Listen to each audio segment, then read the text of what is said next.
Hello guys, welcome to my YouTube channel. आज की इस वीडियो में हम बात करेंगे क्वाड्रेटिक इक्वेशन एंड उसके एक्सप्रेशन के बारे में और साथ ही साथ परम्यूटेशन एंड कॉम्बिनेशन पर भी हम आज डिस्कस करेंगे। इससे पहले की जो हमारी वीडियोस थी उसमें मैंने आपको complex number, set theory, relation function और कार्टेशियन प्रोडक्ट्स के बारे में बता दिया है। ठीक है, तो आइए चलिए वीडियो स्टार्ट करते हैं।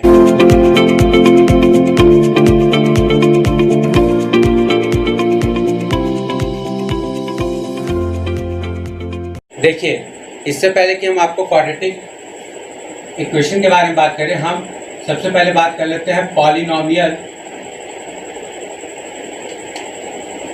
फंक्शंस के बारे में। देखिए, हमारा कोई भी फंक्शन अगर f(x) is equal to a0 plus a1x plus a2x square plus an x to the power n, जहाँ पर आपका an 0 नहीं होता है, तो ये हमारा होता है polynomial of degree n।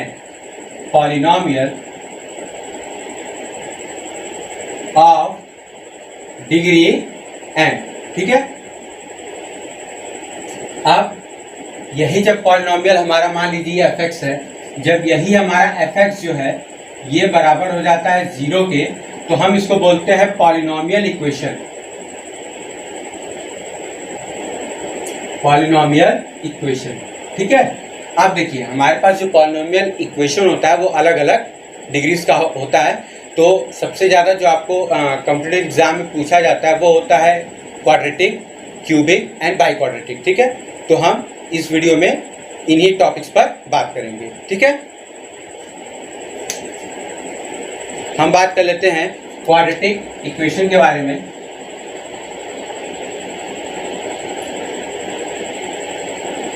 Quadratic equation, देखिए यहाँ पर जो मैं आपको बताऊंगा वो ये बताऊंगा कि हमारे पास रूट्स की क्या प्रॉपर्टीज होती है। दूसरा, हम अगर हमें रूट्स दिए हुए हैं तो हम उससे इक्वेशन कैसे फॉर्म करते हैं। तो हमारे पास क्वाड्रेटिक इक्वेशन का जो जनरल फॉर्म होता है वो होता है ax square plus bx plus c is equal to 0, जहाँ पर आपका a नॉट इक्वल टू 0 होता है, ठीक है। तो अगर हम मान लें कि if alpha and beta are roots, ठीक है, इसके रूट्स हैं या जीरोस हैं, जो भी आप कहिए। तो अब हमारे पास जो पहला चीज होता है, इनके रूट्स का sum alpha plus beta is equal to, देखिए हम जो भी यहाँ पर आपको रूल बताएंगे ये रूल क्वाड्रेटिक में, क्यूबिक में और बाई क्वाड्रेटिक तीनों में अप्लाई होगा। या इवन हम कहेंगे अगर हमारे पास पॉलिनोमियल ऑफ डिग्री n है वहां पर भी अप्लाई होगा। तो हमारे पास अल्फा प्लस बीटा है, ठीक है। तो देखिए, हम पहले क्या करते हैं, -1 के पावर, हमारे पास यहाँ पर जो भी रूट्स हैं या जो भी जीरोस हैं उनकी जो डिग्री होती है वो -1 के पावर में कर देते हैं। तो यहाँ पर अल्फा की डिग्री 1 है, बीटा की डिग्री 1 है, और ये चूंकि प्लस हो रहे हैं इसलिए आपस में जो इनकी डिग्रीज होंगी वो ऐड तो होंगे नहीं। तो यहाँ पर डिग्री 1, यहाँ पर 1, तो -1 की पावर 1 इंटू हाईएस्ट जो भी हमारा डिग्री होता है उससे जस्ट छोटा यानी n-1 जो हमारी डिग्री होती है इंटू उसका coefficient divided by highest degree का कोफिशिएंट, ठीक है। अब अगर हमारे पास अल्फा इंटू बीटा है तो हम क्या करते हैं, अब देखिए क्योंकि यहाँ पर प्रोडक्ट है तो जो इनकी डिग्रीज होंगी वो ऐड हो जाएंगी।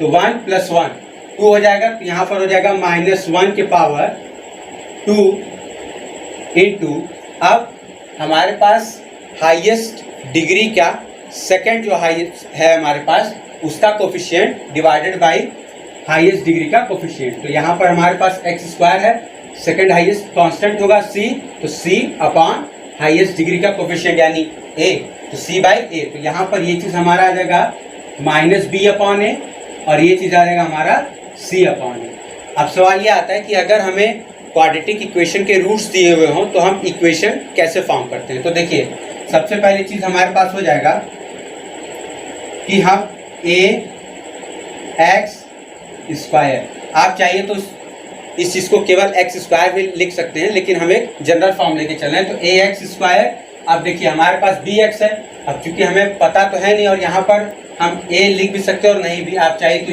ये चीज हटा सकते हैं। तो अगर हम हटा दें तो अभी हमारा केवल x स्क्वायर हो गया। अब x स्क्वायर का मतलब हो गया कि यहाँ पर a की वैल्यू हम 1 मान के चल रहे हैं।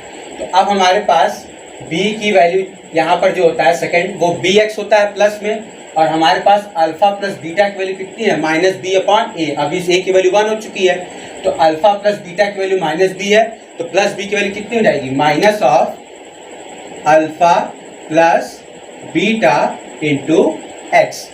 ठीक है, ये हो जाएगा। उसके बाद हमारे पास कांस्टेंट c है, तो c की हमारे पास वैल्यू कितनी रहेगी, क्योंकि a की वैल्यू 1 है तो c की वैल्यू अल्फा बीटा, तो that is plus alpha beta is equal to 0।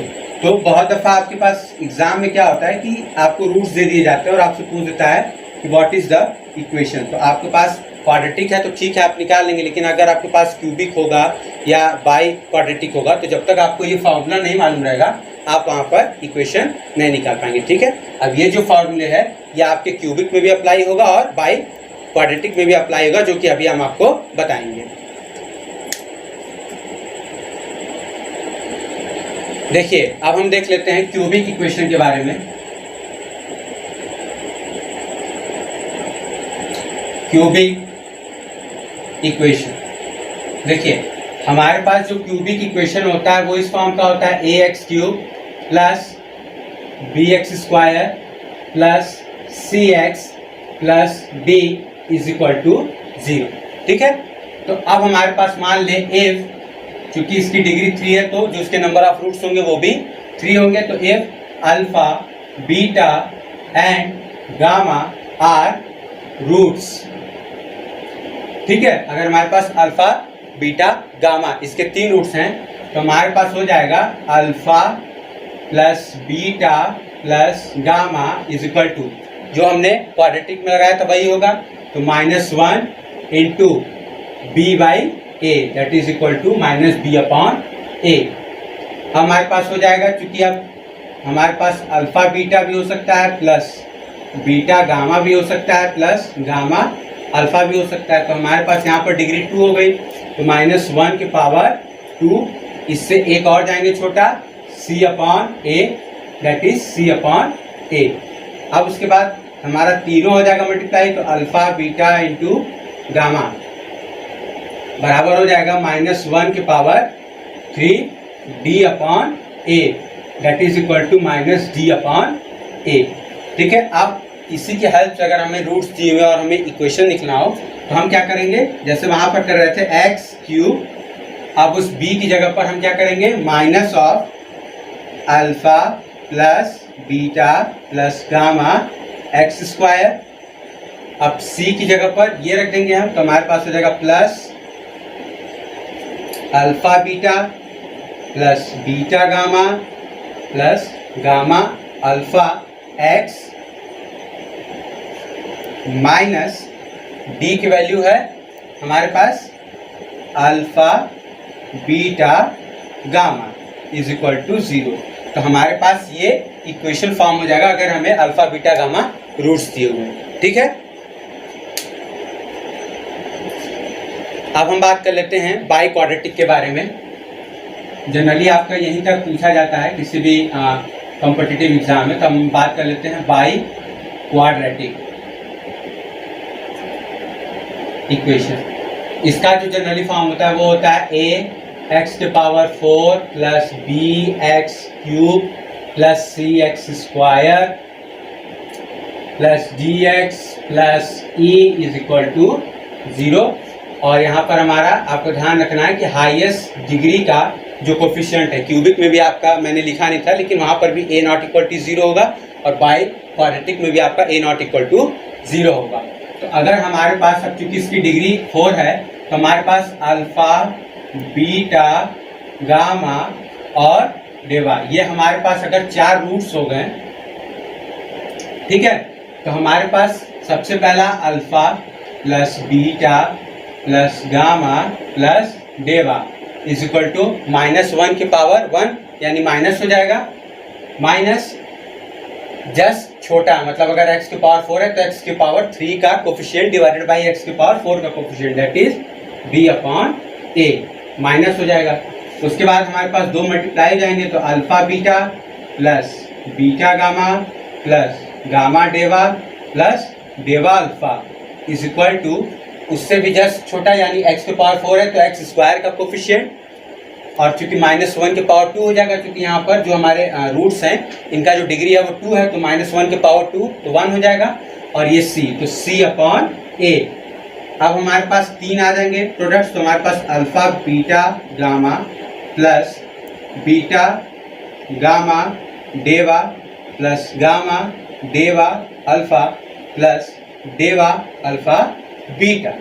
अब हमारे पास यहाँ पर रूट्स की डिग्री 3 है, तो -1 के पावर 3 मतलब माइनस हो जाएगा। और अब c मतलब x² से भी छोटा है, यानी x का कोफिशिएंट, और चूंकि माइनस आएगा तो -d/a।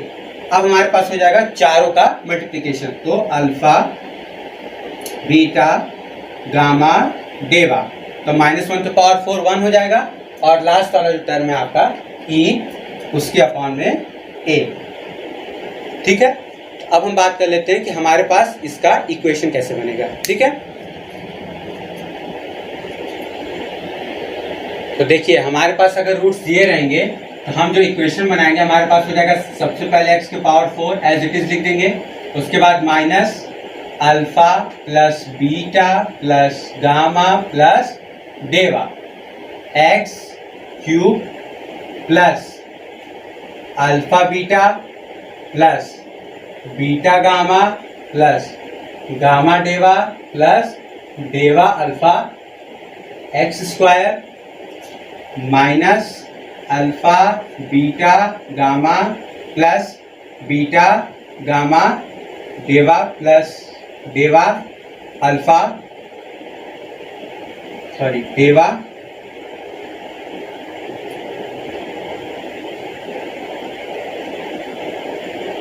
Gamma डेवा alpha plus डेवा alpha beta times x, और उसका लास्ट में plus alpha beta gamma डेवा is equal to 0। ठीक है, देखिए अब हम बात कर लेते हैं क्वाड्रेटिक इक्वेशन के बारे में पर्टिकुलर। तो हमारे पास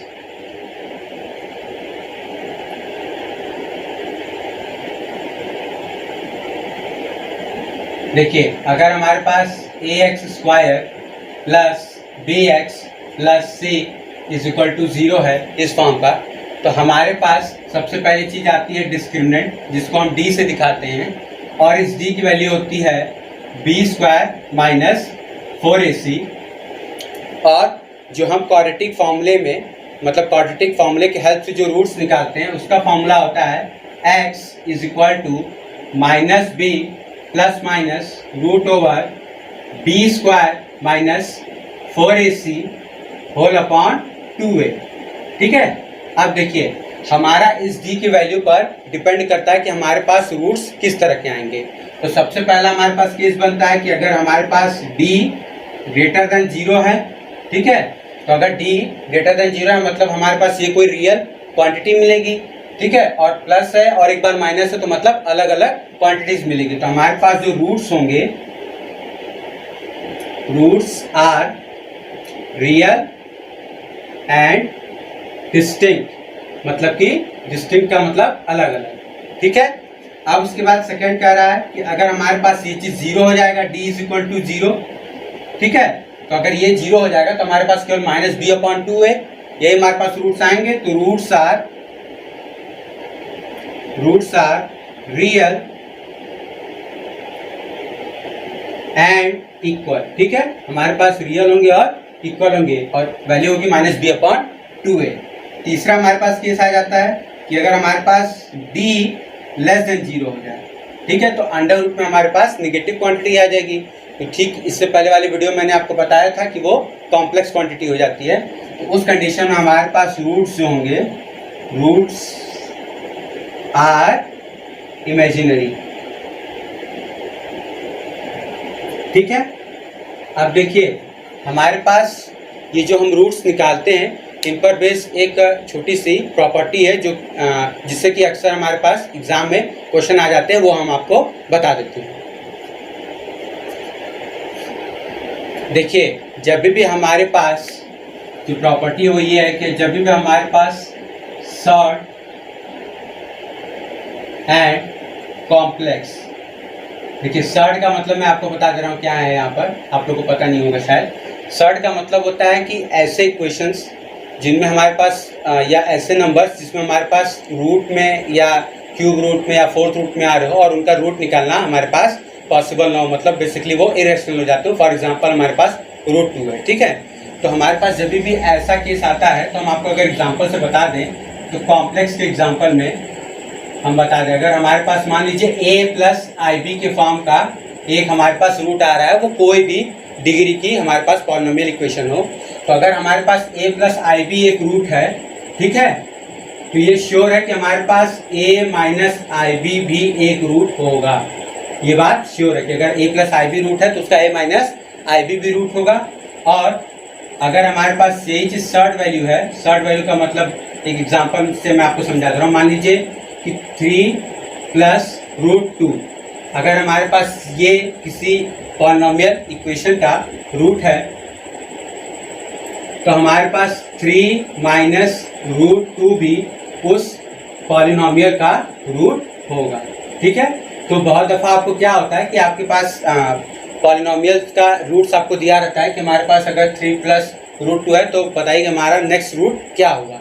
तो वहाँ पर फिर आप ये करते हैं कि रखते हैं, सॉल्व करते हैं, वैल्यू निकालने लगते हैं। तो वहाँ पर आपको इतना नहीं करना होता, आपको सिंपल सी चीज़ ध्यान रखनी होती है कि अगर हमारे पास रूट सर्ड या कॉम्प्लेक्स फॉर्म में है तो यदि उनका प्लस है तो उनका माइनस भी वो रूट में आएगा, ठीक है। तो 3 प्लस रूट 2 है तो 3 माइनस रूट 2। अब आपको ध्यान ये रखना है कि जो वैल्यूज हम नहीं निकाल पाते उन्हीं का साइन चेंज होता है। जैसे रूट 2 का हम वैल्यू नहीं निकाल पाएंगे, रेशनल नहीं है वो, तो रूट 2 का ही साइन चेंज होगा, 3 का साइन नहीं चेंज होगा। तो अगर 3 प्लस रूट 2 है तो 3 माइनस रूट 2 उसका रूट होगा, ठीक है। देखिए अब हमारे पास मान लीजिए कि हमारे पास कोई क्वाड्रेटिक इक्वेशन दी हुई है ax² plus bx plus c is equal to 0। तो अब हमें इसका साइन डिटरमाइन करना होगा कि हमारे पास इसका साइन क्या होगा for all real values of x, मतलब हमारा x जो है वो रियल में बिलोंग कर रहा है। तो अब हमें इसका निकालना होगा कि हमारे पास इस क्वाड्रेटिक इक्वेशन का साइन क्या होगा, ठीक है, मतलब ग्रेटर देन 0, लेस देन 0, ये सब। तो देखिए ये डिपेंड करता है हमारे पास डिस्क्रिमिनेंट जो हमारा d होता है यानी b² माइनस 4ac पे। तो पहला केस कि अगर हमारे पास d जो है वो लेस देन 0 है, ठीक है, उस कंडीशन में हमारा fx ग्रेटर देन 0 होता है इफ एंड ओनली इफ हमारा a जो है वो भी ग्रेटर देन 0 हो। और यही fx हमारा लेस देन 0 होता है जब हमारे पास a हमारा लेस देन 0 हो, ठीक है। सेकेंड, हमारे पास अगर d इज इक्वल टू 0 है तो हमारे पास fx ग्रेटर देन 0 होगा जब हमारे पास a ग्रेटर देन 0 होगा, और यही fx लेस देन 0 होगा जब हमारे पास a लेस देन 0 होगा, ठीक है। अब हमारे पास एक केस बचता है d ग्रेटर देन 0। तो d ग्रेटर देन 0 पे हमारे दो केसेस बनते हैं कि एक ग्रेटर देन 0 होगा तो क्या होगा और एक लेस देन 0 होगा तो क्या होगा, तो हम आपको बता देते हैं। देखिए अब हमारे पास जो तीसरा केस आता है वो यह आता है कि अगर हमारे पास d ग्रेटर देन 0 है तब क्या होगा। तो अगर d ग्रेटर देन 0 है एंड a भी हमारा ग्रेटर देन 0 है तो उस कंडीशन में हमारे पास fx के 3 साइन होते हैं। वो डिपेंड करते हैं कि हमारा जो x की वैल्यू की हम बात कर रहे हैं वो कहाँ लाई कर रहा है। तो सबसे पहला आ जाता है कि हमारा जो वैल्यू होगा वो ग्रेटर देन 0 होगा जब हमारा x लेस देन अल्फा हो या x ग्रेटर देन बीटा हो, ठीक है।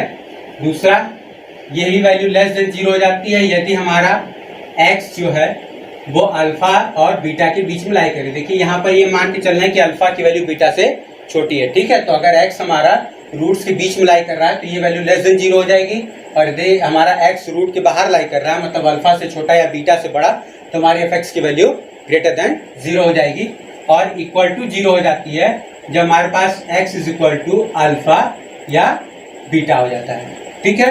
अब यही fx हमारा अगर d ग्रेटर देन 0 है और a लेस देन 0 है तो यही fx हमारा चेंज हो जाता है। अब यही चीज़ हमारी लेस देन 0 हो जाती है जब हमारा x लेस देन अल्फा होता है, x ग्रेटर देन बीटा होता है। यही वैल्यू ग्रेटर देन 0 हो जाती है जब हमारे पास x की वैल्यू अल्फा और बीटा के बीच में लाई करती है, और यही वैल्यू इक्वल टू 0 हो जाती है जब हमारा x is equal to alpha beta, ये हो जाता है।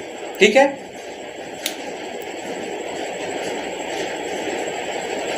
देखिए ये तो हो गया हमारे पास क्वाड्रेटिक इक्वेशन का पार्ट। अब हम बात कर लेते हैं परम्यूटेशन एंड कॉम्बिनेशन के बारे में। देखिए परम्यूटेशन एंड कॉम्बिनेशन के बारे में मैं इस वीडियो में ही बता रहा हूँ, इसलिए क्योंकि परम्यूटेशन एंड कॉम्बिनेशन के बारे में थ्योरेटिकल पोर्शन ज़्यादा है, competitive exam point of view से उसमें बहुत ज़्यादा चीज़ें होती नहीं, केवल उन पर प्रॉपर्टी पर बेस जनरली आपके पास क्वेश्चंस आते हैं, तो इसलिए मैंने इस टॉपिक को इसमें चूज़ किया है। तो देखिए सबसे पहले तो हमारे पास हमें डिफरेंस समझना है कि हमारे पास परम्यूटेशन एंड कॉम्बिनेशन ये दो चीज़ें क्या होती हैं। देखिए परम्यूटेशन की अगर मैं बात करूँ तो हमारे पास मान लीजिए कि कोई लार्ज नंबर ऑफ एलिमेंट्स है, मान लीजिए n नंबर ऑफ एलिमेंट्स है हमारे पास लार्ज, तो उसमें से अगर हम r at a time pick करते हैं, ठीक है, तो परम्यूटेशन में क्या होता है कि हमारे पास मान लीजिए कि n आइटम्स हैं टोटल, ठीक है, n आइटम्स है टोटल और r चूज कर रहे हैं एट अ टाइम। तो अब हमारे पास क्या होता है कि हम ये जो r चूज करते हैं, इन r का अरेंजमेंट भी मायने रखता है हमारे पास कहाँ, परम्यूटेशन में। यदि हम परम्यूटेशन की बात कर रहे हैं तो हमारे पास परम्यूटेशन में हमारे पास ऑर्डरिंग का भी महत्व रखता है। मतलब कि अगर हम r एलिमेंट्स चूज कर रहे हैं तो r में से पहला एलिमेंट कौन सा चूज किए, दूसरा कौन सा चूज किए, ठीक है। ऐसे हम अगर मैं आपको एग्जांपल से समझाऊं तो हमारे पास इंग्लिश में 26 लेटर्स होते हैं, ठीक है। अब उनमें से मान लीजिए हमें किसी 3 को चूज करना है, ठीक है, तो हमने मान लीजिए ABC चूज कर लिया। तो अब परम्यूटेशन के केस में क्या होगा कि हमारे पास जो परम्यूटेशन बनेगी ये होगा कि पहले हमने A चूज किया, फिर B चूज कर लिया, फिर चूज कर लिया। तो मान लीजिए कोई और पर्सन है, बोला कि नहीं हम पहले A चूज करेंगे, फिर C, फिर B चूज करेंगे। फिर कोई और पर्सन आ गया, वो कह रहा है कि हम पहले B चूज करेंगे, फिर A, फिर C। उसके बाद कोई आ गया, बोला नहीं हम B चूज करेंगे, फिर C, फिर A। तो इसी तरीके से हमारे पास अलग अलग नंबर ऑफ परम्यूटेशंस बन जाएंगे, ठीक है। लेकिन जब हम कॉम्बिनेशन की बात करते हैं तो कॉम्बिनेशन में हमारे पास ऑर्डरिंग मायने नहीं रखता है। कॉम्बिनेशन में केवल हमें ये देखना होता है कि हमारे पास कौन कौन से एलिमेंट्स आ रहे हैं। जैसे अगर हम वॉवेल्स में से अगर हम लेटर्स में से अगर हम बात करें 3 लेटर्स को चूज करने की 26 में से, तो हमारे पास अगर ABC है तो उसका कॉम्बिनेशन केवल ABC होगा। अब वो चाहे ABC हो चाहे BAC हो, इससे हमें मतलब नहीं, हमें कॉम्बिनेशन से मतलब है। जैसे फॉर एग्जांपल अगर मैं आपको बताऊं तो जब भी आप ग्रेजुएशन में जाते हो तो आपके पास आपको पूछा जाता है कि आप कौन सा कॉम्बिनेशन लोगे, आपसे परम्यूटेशन नहीं पूछा जाता, आपसे बोला जाता है कौन सा कॉम्बिनेशन लोगे। तो वो कॉम्बिनेशन का मतलब यही होता है कि आपको कौन से 3 सब्जेक्ट पढ़ने हैं, इररिस्पेक्टिव कि आपका किसमें इंटरेस्ट है, आपको ये पूछा जाता है कि आप कौन सा कॉम्बिनेशन लेना चाहोगे। तो वहाँ पर आपका जो भी चॉइस होता है आप वहाँ पर वो बता देते हो, ठीक है। अब अगर मैं आपको डिफरेंस बताऊँ कि परम्यूटेशन एंड कॉम्बिनेशन का बेसिक लाइफ में क्या डिफरेंस है, तो मान लीजिए कि आप सभी लोगों ने क्रिकेट मैच देखा होगा लगभग, ठीक है। तो अगर मान लीजिए हमारे टीम से 2 बैट्समैन जाते हैं एज अ ओपनर, तो अब वहाँ पर हमारा कॉम्बिनेशन क्या होता है कि हम 11 में से 2 बेस्ट बैट्समैन को पिक करें और उनको ओपनिंग के लिए भेज दिए, ये हमारा कॉम्बिनेशन हो गया। लेकिन परम्यूटेशन क्या बोलेगा कि हमारे पास 2 बैट्समैन तो जा रहे हैं, बट सामने मतलब कि पहली बार कौन फेस करेगा, मतलब स्ट्राइक एंड पे कौन रहेगा और नॉन स्ट्राइक एंड पे कौन रहेगा, तो ये हमारा परम्यूटेशन हो जाता है। तो वहां पर हमारे पास कॉम्बिनेशन तो एक हुआ 2 बैट्समैन का, यानी एक पेयर ऑफ बैट्समैन का, लेकिन वहां पर परम्यूटेशंस 2 हो गए कि हमारे पास ओपनिंग पर कौन जाएगा और नॉन स्ट्राइक एंड पे कौन रहेगा। तो ये बेसिक से आपको डिफरेंस है कॉम्बिनेशन एंड परम्यूटेशन समझने के लिए। अब मैं आपको डायरेक्ट इस पर ये बता देता हूँ कि हमारे पास इसकी प्रॉपर्टीज पर बेस्ड जो क्वेश्चंस आते हैं एग्जाम में, वो प्रॉपर्टीज मैं आपको डायरेक्ट बता देता हूँ। तो देखिए परम्यूटेशन पर बेस्ड हमारे पास जो प्रॉपर्टीज होती है, पहला तो हमारे पास सिंपली जो फॉर्मूला होता है परम्यूटेशन का वो होता है कि NPR, मतलब कि n number of total elements से अगर हम r एट अ टाइम लेते हैं तो हमारे पास होता है NPR is equal to n factorial upon n minus r। इसको P ऑफ NR के भी फॉर्म में लिखा जाता है, मतलब P ब्रैकेट में n कॉमा r, ठीक है। तो अब दूसरा बोल रहा है कि NPN की जो वैल्यू होती है वो n फैक्टोरियल होती है, 0 फैक्टोरियल की वैल्यू 1 होती है। पी ऑफ एन एन बराबर 2 times p of n comma n minus 2, p of n comma n is equal to p n comma n minus 1। ये सारी प्रॉपर्टीज हैं, इन पर बेस्ड आपके पास डायरेक्ट क्वेश्चन आ जाते हैं एग्जाम में। उसके बाद कह रहा है p of n comma r is equal to p n minus 1 comma r plus r times p n minus 1 comma r minus 1। उसके बाद कह रहा है p n of n comma r is equal to n times p n minus 1 r minus 1। अब उसके बाद देखिए हमारे पास एक और होता है प्रॉपर्टी जो कि आपको जनरली ढूंढना पड़ता है बुक में, वो मैं आपको बता दे रहा हूँ कि अगर हमारे पास एन नंबर ऑफ टोटल, हमारे पास कोई अगर मान लीजिए सामान है, उसमें से P एक टाइप का है और Q हमारे पास एक टाइप का है, ठीक है। तो हमारे पास जो कॉम्बिनेशन बनते हैं जिनको हम डिस्टिंग्विश नहीं कर सकते हैं, वो हमारे पास बनते हैं n factorial upon P factorial Q factorial, ठीक है। ये हमारे पास टोटल बनते हैं जिनको हम डिस्टिंग्विश नहीं कर सकते हैं, यानी अलग अलग नहीं कर सकते हैं। देखिए अब हम बात कर लेते हैं कॉम्बिनेशन की प्रॉपर्टीज के बारे में। तो कॉम्बिनेशन में पहला आपका होता है NCR, तो NCR बराबर होता है n factorial upon n minus r का फैक्टोरियल इंटू आर का फैक्टोरियल। उसके बाद कह रहा है कि NCR बराबर होता है NC n माइनस आर। तीसरा बोला है NCR plus NCR minus 1 is equal to n plus 1 CR। चौथा कह रहा है कि NCR is equal to n upon r n minus 1 CR minus 1। Fifth कह रहा है कि n into n minus 1 CR minus 1 is equal to n minus r plus 1 NCR minus 1। Sixth कह रहा है कि अगर हमारे पास NCX बराबर NCY है तो हमारे पास कह रहा है या तो x बराबर y होगा या x प्लस वाई बराबर हमारा n होगा। ये जो प्रॉपर्टी है ये आपका इससे मैच करती है कि देखिए हमारा ये चीज़ अगर हम सम करेंगे तो n minus r plus r की वैल्यू n हो जाएगी।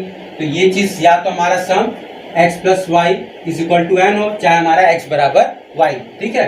अब कह रहा है कि अगर हमारे पास NCR हम निकालते हैं तो उसमें जो ग्रेटेस्ट वैल्यू होगी वो NCN/2 होगी अगर हमारा n जो है वो इवन है, और हमारे पास ग्रेटेस्ट वैल्यू NCR में NCN प्लस 1/2 या NCN माइनस 1/2 होगी जब हमारे पास n जो है वो ऑड है, ठीक है।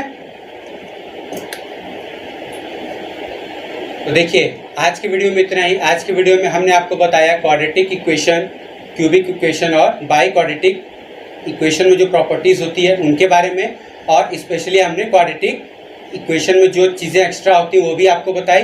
साथ ही साथ हमने आपको परम्यूटेशन कॉम्बिनेशन में बेसिक डिफरेंस क्या होता है वो बताया, प्लस कॉम्पिटिटिव एग्जाम में उन पर जिस टाइप के क्वेश्चंस आते हैं बेसिकली उनकी प्रॉपर्टीज़ पर बेस्ड वो भी हमने आपको बता दिया। अगर आपको वीडियो अच्छी लगी हो तो प्लीज़ वीडियो को लाइक करिए, शेयर करिए और मेरे चैनल को सब्सक्राइब कर लीजिए। साथ ही साथ बेल आइकन भी प्रेस कर दीजिएगा ताकि मेरे चैनल पर आने वाली वीडियोस की नोटिफिकेशन आपको मिल जाए। तो मिलते हैं नेक्स्ट वीडियो में, तब तक के लिए थैंक यू।